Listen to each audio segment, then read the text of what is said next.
During the mid to late 90s, Sega made several huge mistakes that were disastrous, especially for the console division. They're in a pretty decent spot now, but that's only after a long time of recovery. So, where did Sega go wrong? Of course, most people can bring up one or maybe 2 or 3 issues at best, but they can never really tell the full story. So, in this video, I'll try to cover most bases, starting with the mistakes they made and why they made them, and finally, I'll show my hindsight-powered game plan that would have avoided those issues. So, we have 7 problems here, and our first problem is the 32X. The 32X was Sega's first and arguably worst mistake. A system that sold fuck all units, had 40 games released on it, and all it really did was take market share away from the Saturn. Oh, and also, the games on it were half-baked at best most of the time. Sega developed 9 out of the 40 games on the system. This includes ports like Virtua Fighter and Virtua Racing Deluxe, but also some fully original games like Tempo, Metalhead, Knuckles Chaotix, Shadow Squadron, and Romance of the Three Kingdom 4? Okay, no, that last one's a port. But imagine if those games were instead developed for the Saturn, or in some cases, just not developed at all. Well, speaking of Saturn development, you see Knuckles Chaotix was downsized and moved to the 32X from the Saturn, which is never good, and in this case, this was roughly when Knuckles was introduced instead of Tails and Sonic. So, imagine if this game was instead a better playing Saturn game. It could have used the increased processing power and the fancy shoulder buttons with a now better control system. Maybe it could have been more of a puzzle combat platformer like Rayman. Either way, if they just didn't move this to the 32X, they would have had a more traditional mainline-ish Sonic game for the Saturn. Tempo was quite an adorable little 2D platformer, though it could have worked far better on the Saturn with CD quality music, as this game's little theming gimmick is music, of course, and it was, of course, left on the 32X to rot. Metalhead is one of the more impressive 32X games, which means it still kind of looks like shit. This is a 32X exclusive, meaning that it's worse in every way than a potential Saturn version.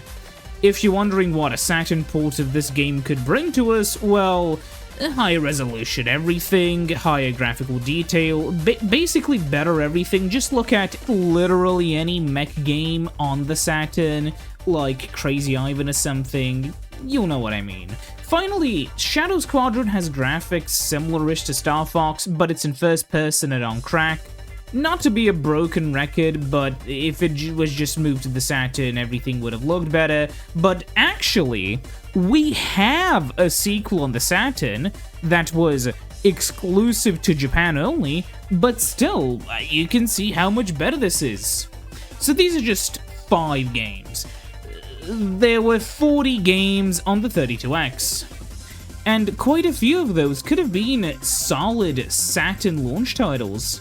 Maybe Doom on the Saturn could have come out better as well if they didn't have to make and then lift code from the 32X version, plus it would have probably come out earlier. And that is just the software side of things. Remember, making a console is not just about the games for it, it's also the system itself, the dev kits, the dev tools, all the other stuff, and it all takes development time away from the Saturn.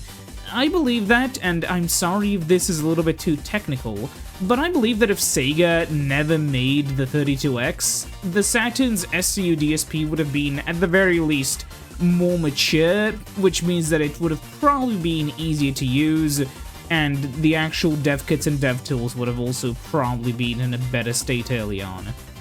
Also, yeah, they sold it alongside the Saturn. It's insane. It just stole market share. Now, our second problem is one that a lot of people know of, and it is the Saturn's launch. The Saturn's launch in the US was a disaster. Let us remember the Saturn was meant to launch in September of 1995. Then they just ran up and said, actually no, it's May. That left you with Clockwork Knight, Daytona USA, Panzer Dragoon, Virtua Fighter, Pebble Beach Golf Links, and Worldwide Soccer as the 6 launch games. Now, if we remember what I stated earlier, if we would consider the 32X not existing, I mean, imagine if it also had Shadow Squadron, Metalhead, Tempo, and Knuckles Chaotix. It would have probably been better. Now, that's also not the only thing that you should know, because of course, by September of 1995, many games were ported to the Saturn. Which ones? Well, Romance of the Three Kingdoms 4 sounds familiar, Robotica, Cyber Speedway, Gen War, and Virtual Highlight, and also some others, and also Bug, which I'll talk more about later. Not all of these games are 10 out of 10s sure, but man, it would have given the Saturn like over 15 launch titles, which would have probably helped sweeten the $400 launch price. Alright, but also the Saturn, when it was launched early, that also pissed off some retailers. So, they stopped selling Sega stock in protest. And not only that, but Sega, in our timeline, actually lowered the Saturn's price to match the PlayStation's $299 on October 2nd. So, if you get what I'm saying, if they just stuck to their guns and launched it in September and didn't just do all the stupid stuff, they could have possibly squeezed out a pretty successful September launch at $299. But of course, we have to look back at the wider scheme of things and look at the third problem. Sega just kept supporting the Mega Drive. Sega was hilariously poorly run at the time. We'll get to that later, but this is a good example. Like, Sega still supported the Mega Drive well after the Saturn released, which just gave Mega Drive owners another reason not to upgrade their console, along with the 32X, haha. And at a time when Sega really needed market share, right at the launch. Like, why would you put the Comic Zone onto Mega Drive and not Saturn? And on the Saturn, you aren't limited to like 1,500 colors. Why release an Echo game in late 1995 on it? Treasure's Light Crusader. A fucking Jurassic Park game in 1997. You want more examples, huh? Okay, Sega Technical Institute wasted its fucking time making the Ooze, only to release it in mid to late 95. Ristar was a platformer with a star thing that released everywhere in 1995 for some fucking reason. And most strangely of all, Sonic 3D Blast. It released on the Saturn after it did on the fucking Mega Drive in 1996. It didn't even come out for the Mega Drive in Japan. But instead, the Saturn port came out in late 1996 in North America, early 1997 in Europe, and 1999 in Japan. Like, at that point, move it to the fucking Dreamcast. I swear there's a lot more to this, but these are just some of the examples I could dig up. Like, I hope me reading this out to you has explained what the problem was. Sega just kept supporting the old console when the new one released, and there's a reason other developers don't do this. It segments your market between the old and the new box. So instead of just getting people to buy the new one, now there are more reasons to just continue using the old, less fancy one. It's a big reason for why the PS5 isn't selling that well in Japan. Most JRPGs release on the Switch in some capacity, and because the PS4 is faster than the Switch in basically every way, there's no reason for JRPG fans to buy a PS5 unless they really want to play Final Fantasy. And it's on PC now, so yeah, lol. Of course, when we are talking about the games that came out or didn't come out, the fourth problem, Sonic Extreme, is really important. So, SDI, the guys who wasted time making the Ooze and Comic Zone on the wrong system, also made Sonic 2 and Spinball, that's the American branch, the one we're talking about, and after co-developing Die Hard Arcade, they went on to making Sonic Extreme. I shit you not, this topic can be a video all on its own. Sega's internal bullshit permeates deep and far, and of course, Sega's senior management disapproved of the original idea of Sonic Extreme being a 2D Mega Drive game based off of the cartoon show, so the guy who proposed it moved on to Comic Zone. Then the game was moved to the 32X, and then the Saturn, and then the executive producer resigned because of internal politics. We'll get to this later. Oh, and then the new CEO basically ordered them to basically reset development by reworking what engine they were using, as the guy was impressed with the different engine they were using for the boss fights.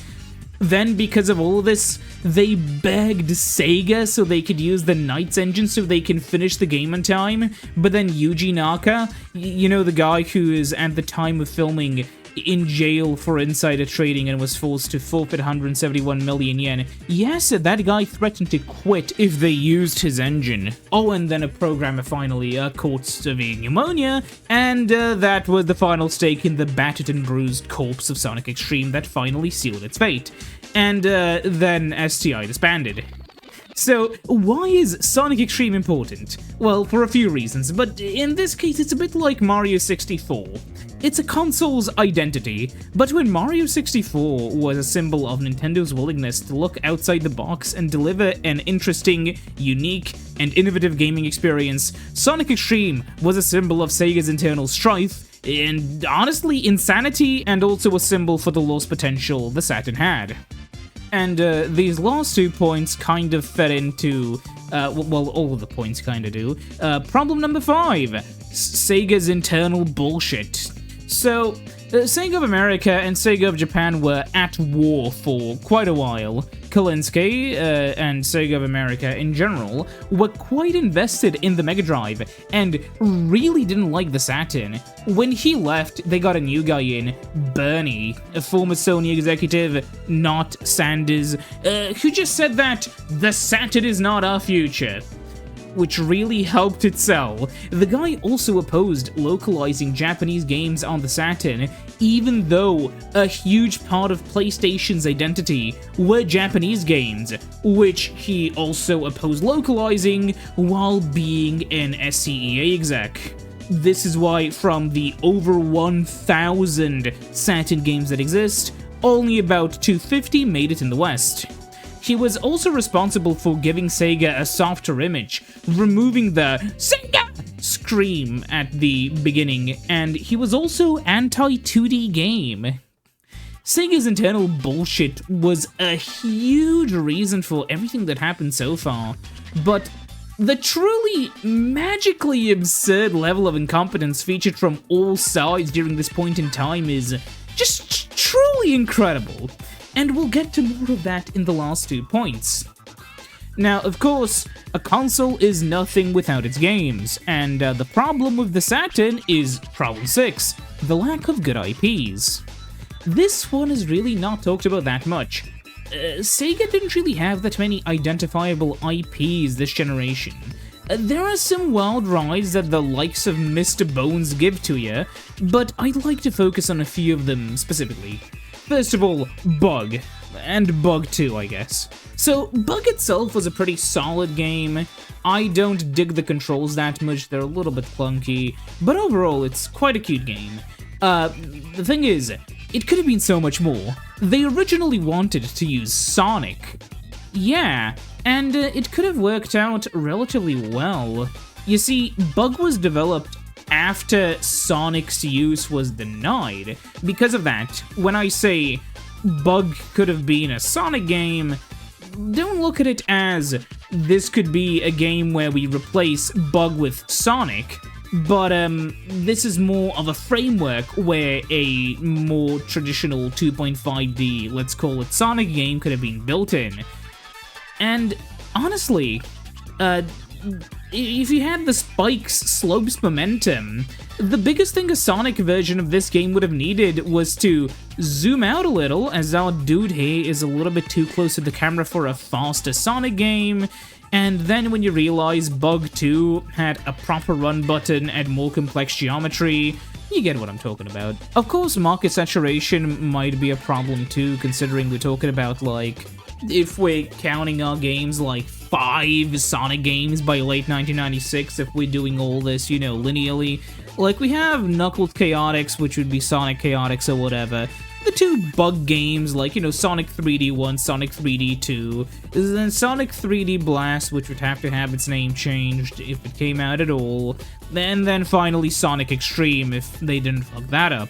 Fuck's sake, man, maybe we could get Traveler's Tales to, like, instead of, you know, doing Sonic 3D Blast, make it more like Sonic R. I mean, you've played Sonic R, right? You've seen the videos. The music is great. JonTron just hated it because he could hear that a black woman was singing it. But seriously, you could take an engine like this and maybe even turn it into a more Mario 64-esque game.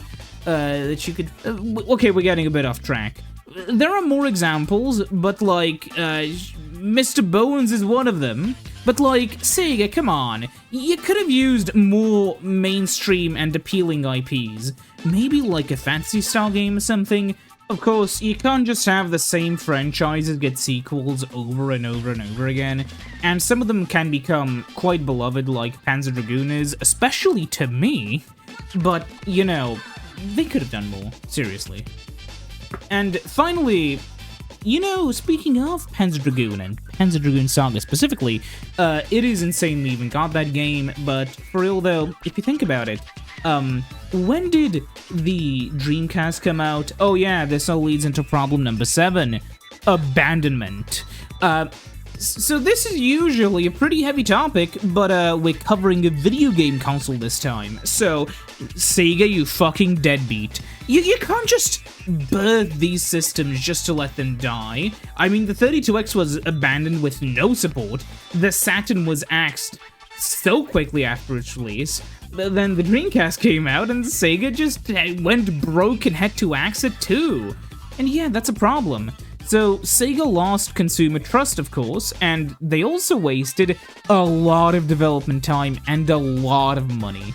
First of all, it's insane the West even got an officially translated version of Panzer Dragoon Saga, as it's honestly the best game on the system, maybe even the best game of the generation, probably, and one of the best games I've ever played.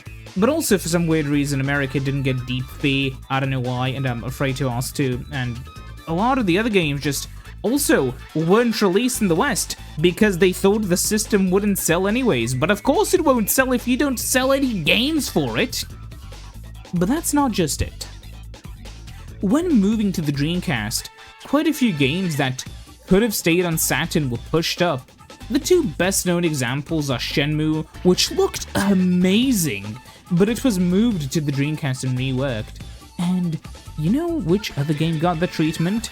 A game I've played on this channel once, quite poorly, Sonic Adventure. So this is Sonic Jam. There are components of Jam still present in Adventure, though the game was mostly developed as a Dreamcast game, and yet, it could have been done. I mean, no shit. The Saturn ran Quake on it, and it looked better than the N64 version. It could have run a 3D Sonic game. So, if Sega didn't just abandon the Saturn and actually rode the ship till 2000, not only would have they had a better library with some real heavy hitters, but also, the Dreamcast would have launched later, and at that point, you know, it could have had a DVD drive, it could have been faster, and so on par with the other systems, but already the CPU in it is fucking lovely, so, you know, you can just imagine. But of course, would the Saturn really have any market penetration in those last few years?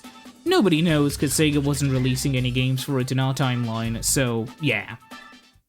Overall, I believe that those were the 7 big mistakes that Sega made. So, pretty obviously, how do we stop Sega from making these mistakes? 1. No 32X, move the non-terrible projects and non-ports onto the Saturn. Number 2. Don't fuck up your reputation with publishers by launching early, and get the $2.99 price tag by launching in September instead. This will also give you a lot of games in launch. 3. Stop supporting the Mega Drive. Stop it. Support the Saturn instead.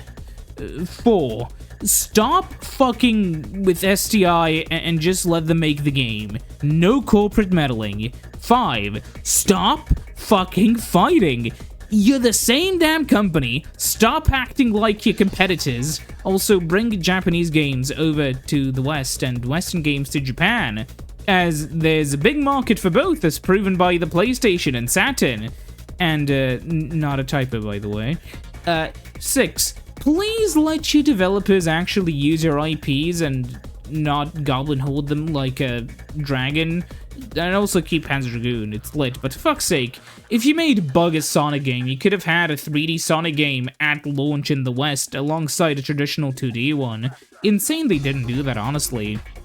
And reason number 7, don't abandon your systems and lose all consumer trust. This also lets games move to the Dreamcast from the Saturn, instead stay on the Saturn and embolden its library. And, oh wait, there's also step number 8. Live in 2025 and see all of this from hindsight. Yeah, so the ending of this video is funny, isn't it? Yeah, of course Sega could have quote-unquote done all of this, but they didn't. They thought they were doing the right thing, and there's never one person to blame. It's just sheer ineptitude. The Saturn did not fail on its own merits. It instead failed on Sega's. And even though the hand it was dealt was terrible, terribly terrible, it had some really good games on it, didn't it?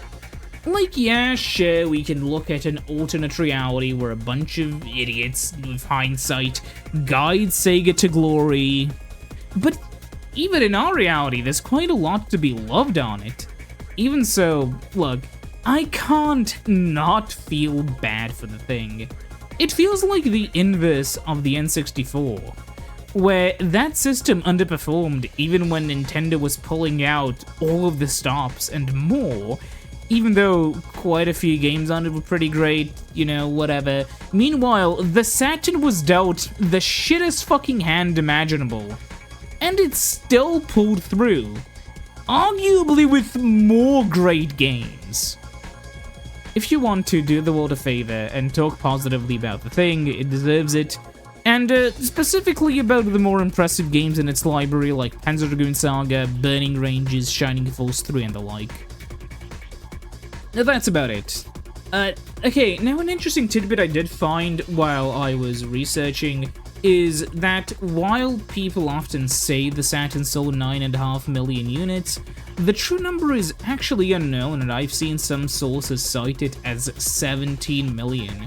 And I'm not sure which number it is. If it's true, it would have meant that it didn't sell that much worse than the GameCube and better than the Wii U, which honestly does make a lot of sense if we think about how many games were developed for the system. Like, what, the PS1 had about 4,000 games with 100 million units sold, and would it not make sense for the Saturn to have like 1,000 games if it had like 17 million, which is like, what, a fifth, a sixth? It's more realistic than it having like 10%, but 25% of the library. You know, it's hard to say. I wish I knew more about this, but I don't. So yeah, see you next time. Also, I guess, play Saturn games, love the Saturn, whatever. Sega, please, if you're listening, make the Panzer Dragoon Saga 2 game. Please, Sega, please, I'm begging you, please, Sega!